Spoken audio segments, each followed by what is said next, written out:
सावित्रीबाई फुले शिक्षण प्रसारक मंडल संचालित रेणुका हाईस्कूल सातारा परिसर औरंगाबाद। मैं सहशिक्षक श्री हराले एम.वी.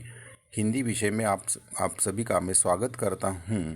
कक्षा 8वीं लेक्चर नंबर 7। टॉपिक का नाम है मधुबन। पाठ का नाम है मधुबन। लेखक है अनुराग वर्मा। पिछली बार हमने आधा पाठ देख लिया था, तो उसमें था कि लेखक अनुराग वर्मा डॉक्टर राम कुमार वर्मा की मुलाकात ले रहे हैं और उस समय डॉक्टर राम कुमार वर्मा अनुराग वर्मा के जो सवाल था उसका उत्तर दे रहे थे। तो डॉक्टर राम कुमार वर्मा ने कहा था कि वे गांधी जी का जो असहयोग आंदोलन था उसमें उन्होंने हिस्सा लिया था। तो उस समय डॉक्टर राम कुमार वर्मा जी के पिताजी डिप्टी कलेक्टर थी। उनकी नौकरी की बात कही, परंतु घर से निकल पड़ा क्योंकि गांधी जी का आदेश मानना था। तो इस प्रकार डॉक्टर राम कुमार वर्मा जी गांधी जी का आदेश उन्हें मानना था, इसलिए उन्होंने अपना घर छोड़ दिया। इस प्रकार सर्वप्रथम मैंने सत्य और देश के लिए विद्रोह किया और इस प्रकार उन्होंने अपने सत्य, वे हमेशा सच बोलते थे और देश के लिए उन्होंने विद्रोह किया था। तब तक मैं 16 वर्ष का हो चुका था और उस समय वे 16 वर्ष की उम्र उनकी पूरी हो चुकी थी और राष्ट्रीय ध्वज लेकर नगर में प्रभात फेरी किया करता था और इस प्रकार राष्ट्रीय ध्वज लेकर वे नगर में प्रभात फेरी किया करता था डॉक्टर राम कुमार वर्मा जी।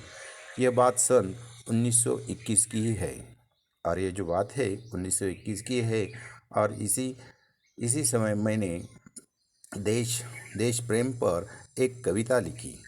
यह मेरी कविता का मंगलाचरण था, यानी उनकी यह पहली कविता थी।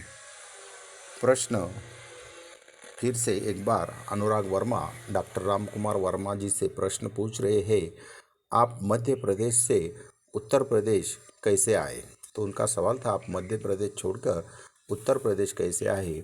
उत्तर दे रहे डॉक्टर राम कुमार वर्मा जी, हिंदी प्रेम ने मुझे मध्य प्रदेश से उत्तर प्रदेश आने को प्रेरित किया और जो हिंदी प्रेम है इसी कारण वे मध्य प्रदेश से उत्तर प्रदेश आने के लिए उन्हें प्रेरित किया, क्योंकि उन दिनों नागपुर विश्वविद्यालय में हिंदी नहीं थी और उन दिनों नागपुर विश्वविद्यालय में हिंदी विषय नहीं था।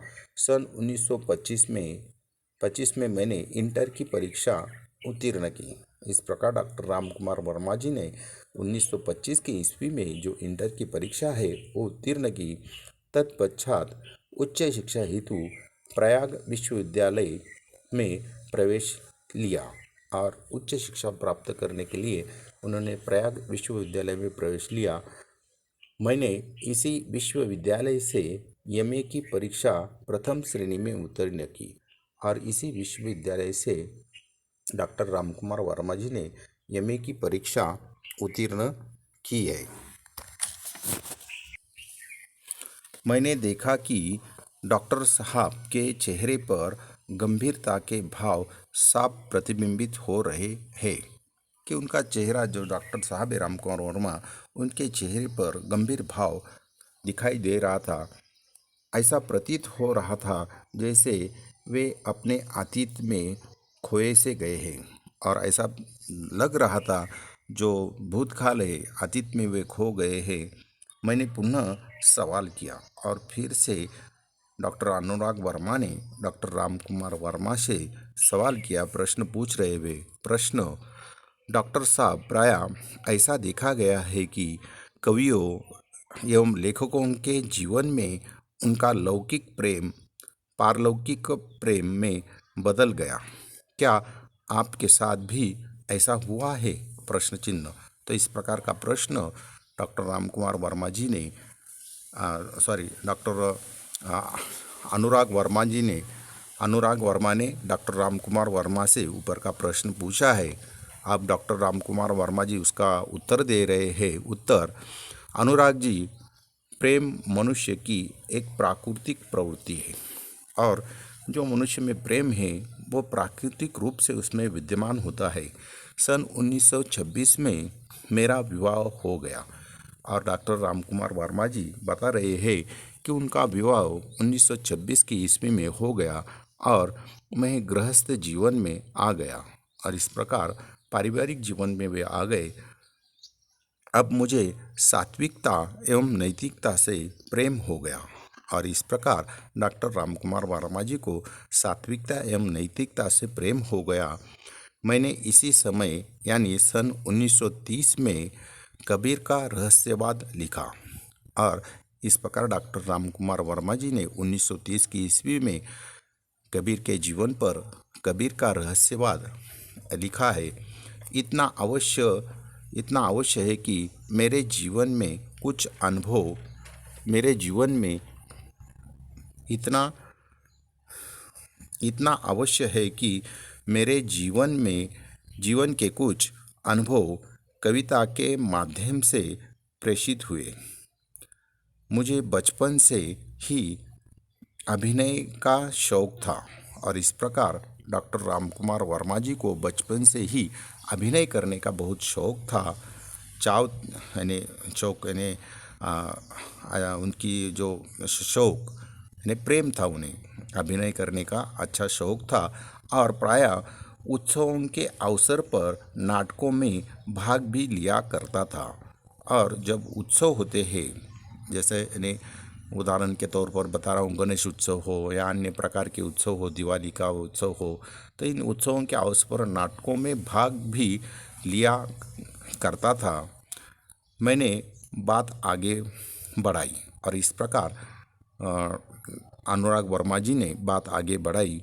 फिर से अनुराग वर्मा डॉक्टर रामकुमार वर्मा जी को प्रश्न पूछ रहे हैं कि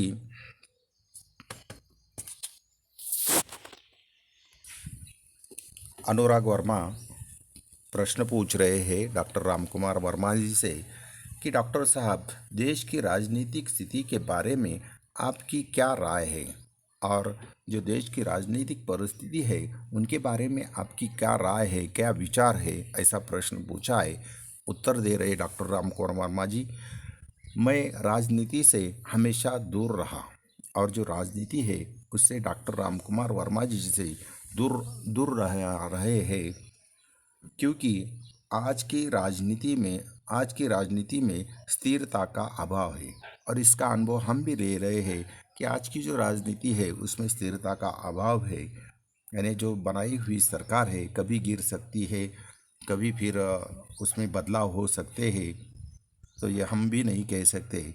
यद्यपि मैं नेहरू जी यानी पंडित जवाहरलाल नेहरू जो भारत के पहले प्रधानमंत्री थे, मैं नेहरू जी यानी पंडित जवाहरलाल नेहरू जी, लाल बहादुर शास्त्री जी, श्रीमती इंदिरा गांधी जी एवं मोरारजी देसाई भाई से मिल चुका हूँ। यानी डॉक्टर रामकुमार वर्मा जी जो भारत के पहले प्रधानमंत्री है, पंडित जवाहरलाल नेहरू, दूसरे जो है लाल बहादुर शास्त्री जी, श्रीमती इंदिरा गांधी, मोरारजी देसाई, ऐसे प्रधानमंत्रियों से डॉक्टर रामकुमार वर्मा जी का परिचय हो चुका है, उनसे मिल चुका हूँ और उनसे मेरा परिचय भी है। परंतु मैंने राजनीति से अपने आप को सदा दूर रखा और इस प्रकार वे राजनीति से सदा दूर रहे हैं। मुझे राजनीति में कोई रुचि नहीं है और राजनीति में उन्हें कोई दिलचस्पी नहीं है। मैं साहित्यकार हूँ और डॉक्टर रामकुमार वर्मा जी कह रहे हैं कि मैं साहित्यकार हूँ और साहित्य चिंतन में विश्वास रखता हूँ।